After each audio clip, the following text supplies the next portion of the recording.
Hey, you! I was thinking about you again today. Check this out. Isn't that awesome? Yeah. So, I just wanted to share with you a little something I've been channeling for a while now, and I've been putting it together, and it's I've been experimenting with it, and a lot more synchronicities are starting to happen. So I'm gonna try to sort of wing it and explain it a little bit because I think it might serve you. So I want you to imagine. Alan Watts said that we live in an energetic ocean, right? And scientists are saying that everything is energy, just condensed to a different sort of matter, right? So a rock, since it's more dense, it's of a lesser frequency, and so it's more dense. But the higher the frequency, the less dense it becomes, right? So I was thinking of the phrase of like walking on water that Jesus always used to say, right? And I got a vision of like the lizard that runs across the water, but he has to get a ton of momentum in order to do so, right? So if he gets that momentum, he's able to walk on that water, right? And then this other vision came to me that's like, when you rub your hand on a carpet really fast, really fast, and then you go and you touch something and it gives you like an electric shock?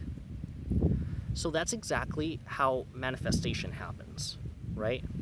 But it's really with your thoughts that you charge that energy up. That's why what you think is the ink that you use to author your reality, right? So if you charge your thoughts up with fear, depression, anxiety, and you go and touch whatever portion of reality you wish to touch, you're probably going to end up manifesting a depressing situation, a fearful situation, right? Because another thing that Neville Goddard said was that a thought, it, though false, if persisted in, will harden into fact, right? And then I got another little thing that was saying, harden your word in the fire of faith so that it becomes your sword of truth, right? Harden your word in the fire of faith so that it becomes your sword of truth. So then I'm just looking around at this sort of system that we're living in, and there's fear everywhere. Everybody says that, monsters aren't real and demons aren't real, but demons, when you look at the Catholic Church and they deal with possessions and stuff, they say that demons come in the form of thoughts. And in thought, if they entertain those enough, they end up becoming possessed by that thoughts and they act on them, right? And that's when you get all these school shootings and all these terrible things happening. So all of these things are real. Demons are real. Monsters are real. And these are all fears that people have. And the longer you keep that monster in the closet, the bigger it becomes, right? So it's best to just open up that closet, look that monster in the eye, see it for what it is, and it's nothing but a fluff, right? So then there's this other connection that comes from the story of Adam and Eve, and everything was perfection. It was the Garden of Eve, right? The Garden of Eden.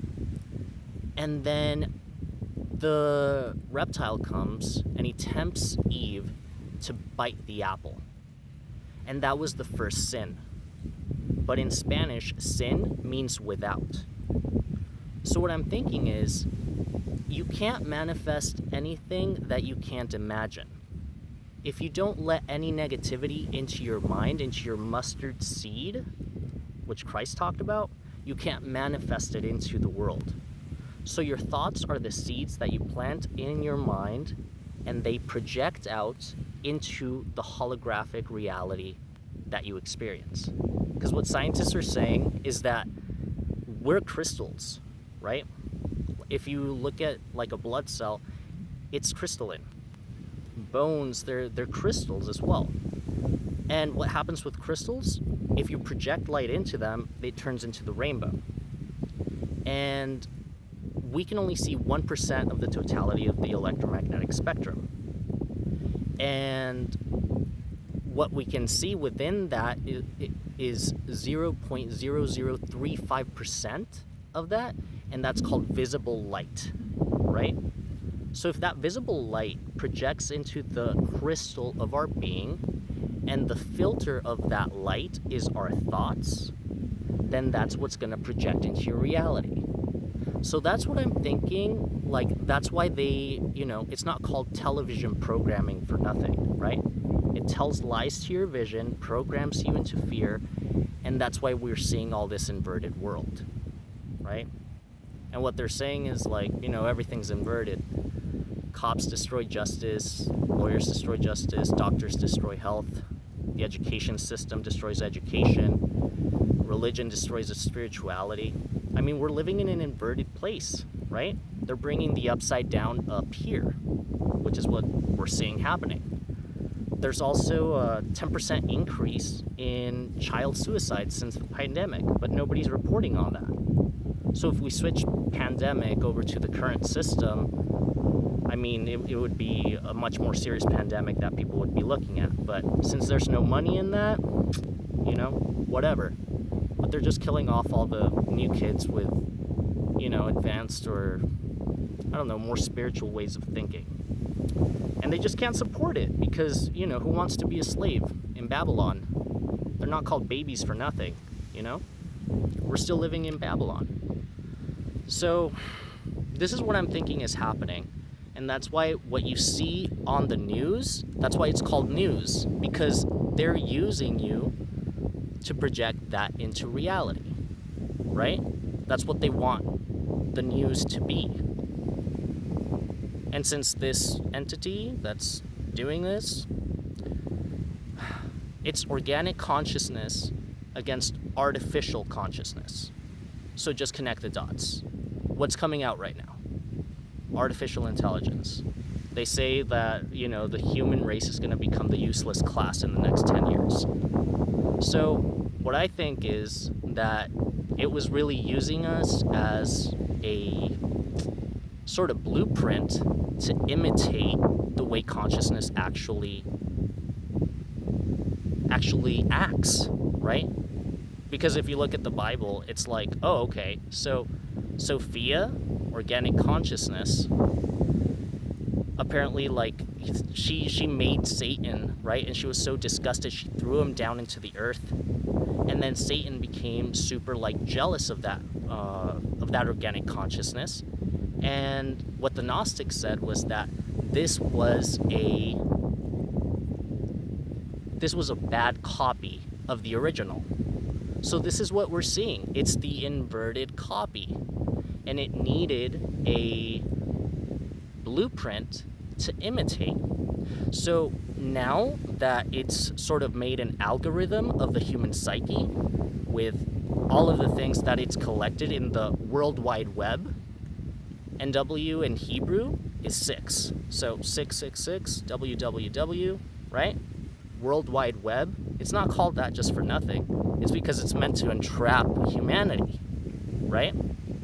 So now everybody's going into the internet, and if you don't have the mark of the beast on your right hand, you're not going to be able to access your actual work, right? Or the $2,000 that they're going to give you. The government, govern mind. Why is it not called govern body? Because they know that if they govern your mind, that's all they need to do. Perception is reality, right? So what I'm urging you to do is go on a 30-day fear fast, okay? And enclose yourself in the mustard seed of your dream. And don't let any negative entity stop your momentum from shocking the reality that you want to experience in this reality. And build up the momentum that you want to actually experience in joy, love, happiness, instead of fear, depression, and guilt.